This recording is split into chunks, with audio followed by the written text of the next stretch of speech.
1. Le corps éthérique ou double éthéré, instinctif.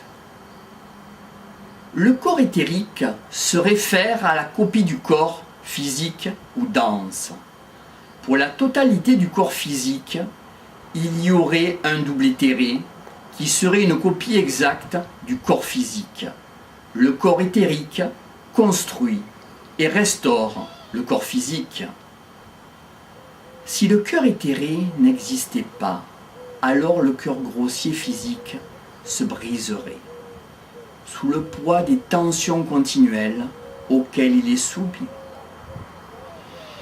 Le corps éthérique se bat constamment contre la mort du corps physique. Le corps éthérique donnerait naissance au corps physique.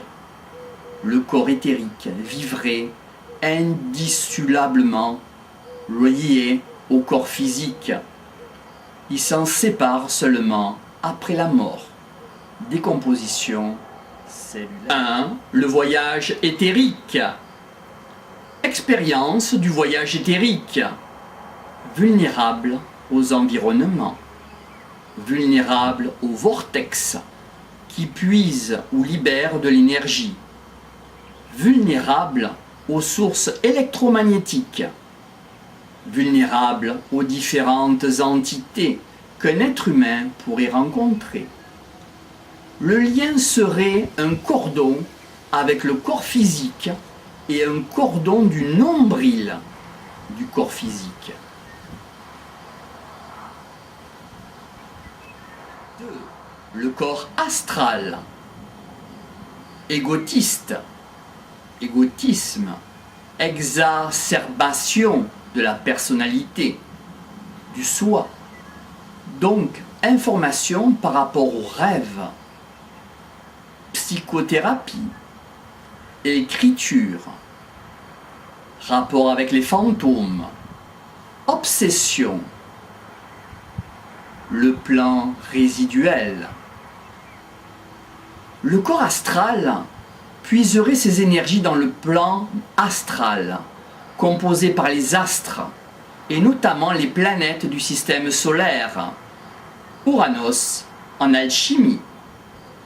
Ces planètes octroieraient leur énergie dans l'être humain en corps astral en étant constitué. Une conception panthéiste serait de croire en un dieu qui serait dans la nature, la Pachamama, tradition amérindienne, entre autres. L'ensemble des parties astrales de la Terre, des plans physiques et des planètes astrales avec notre système solaire impliquerait une façon collective qui constituerait le logos solaire. Dans le corps astral, les particules seraient éparpillées et sans cesse en mouvement. Cela induirait la présence de tous les restes dans les corps physiques. À côté de la physique, la métaphysique. Il y aurait une perpétuelle agitation. Dans le corps astral, il y aurait la conscience de l'individu, une caractéristique de la personnalité. Pour les hindous, le Shivalingam, parce que c'est ainsi. Le plus, le moins, le neutre, ce serait une coquille d'énergie où se manifesterait toute activité psychique, pensée, peur, désir, sentiment et émotion, etc. L'atmosphère humaine, par analogie avec l'atmosphère terrestre, induirait une activité et des mouvements incessants. Par exemple, la Lune influencerait, entre autres, les 17 péchés capitaux: peau glacée, paresse, orgueil, gourmandise, luxure, avarice, colère, envie, s'opposerait aux vertus, aux états d'âme positifs, dévotion, prière, affection. Le corps astral serait le corps des sensations. Le kama hindou s'opposerait au mana hindou. Le kama serait le principe des désirs qui s'opposerait au mana qui serait la liberté, la volonté.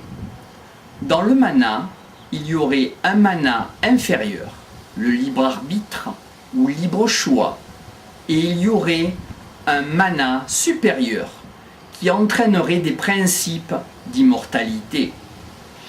Donc, le kama, l'animalité, la bestialité, l'instinct, s'opposerait à un concept de volonté, d'orientation volontaire.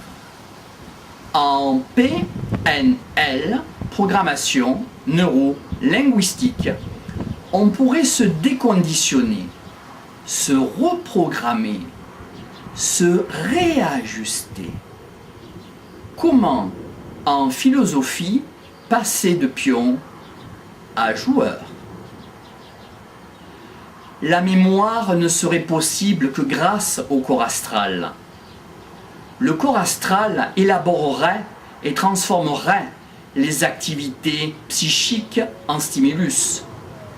Sans le corps astral, il n'y aurait aucun lien entre le monde extérieur et le mental de l'être humain. Sans lui, il n'y aurait aucun rapport entre les impressions physiques et leur perception mentale.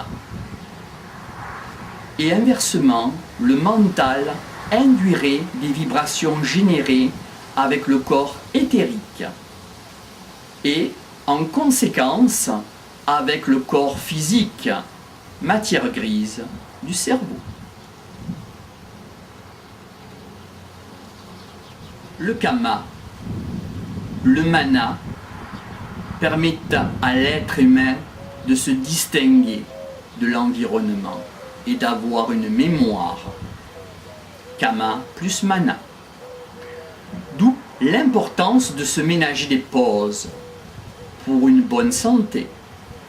Par la détente, on peut relativiser, voire arriver à ce qu'un problème puisse se dénouer, qu'un stress par le repos puisse se calmer et se trouver une détente. 2. Le voyage astral. Décorporation du voyage astral. Plus librement du corps physique, c'est-à-dire émotion ou sentiment du corps éprouvé dans le voyage astral, comprendre pourquoi un être humain serait influencé. Comprendre vraiment. Comprendre comment et pourquoi un être humain serait sous l'emprise de quelque chose. Comprendre comment et pourquoi un être humain serait dans ce type de conditionnement. Quel type de soutien? Comprendre comment ou pourquoi un être humain serait vampirisé, soit par des êtres visibles, soit par des êtres invisibles. Donc le voyage astral permettrait cette compréhension. Discipline de la loi d'attraction. Pour être positif par l'amour, peut être négatif par la peur, le soupçon, le doute, le pourquoi. Qu'est-ce un philosophe du soupçon? Prendre conscience qu'un être humain rêve. Quand il serait dans un rêve, qu'est-ce que cela permettrait? Cela permettrait d'avoir un rêve lucide. Par rapport à de la PNL, programmation neuro-linguistique, quand il serait réveillé, un être humain pourrait se demander s'il ne rêve pas, ou s'il rêve quand il serait réveillé. Prendre une habitude de s'interroger. s'il y aurait une logique, un fil conducteur, et surtout s'il y avait un événement inhabituel ou incohérent, cela permettrait d'avoir une continuité. Et dans un rêve, lorsqu'il rêverait un être humain, d'avoir l'habitude d'avoir un rêve lucide et de pouvoir influer sur un rêve. Soit, s'il y avait un problème, alors de regagner son corps physique, soit de changer la voix V, O ou E, de bifurquer, d'aller vers un autre rêve. Pourquoi être dupé? Pourquoi déjouer les pièges d'un rêve? Pourquoi arrêter un rêve? Pourquoi le laisser continuer?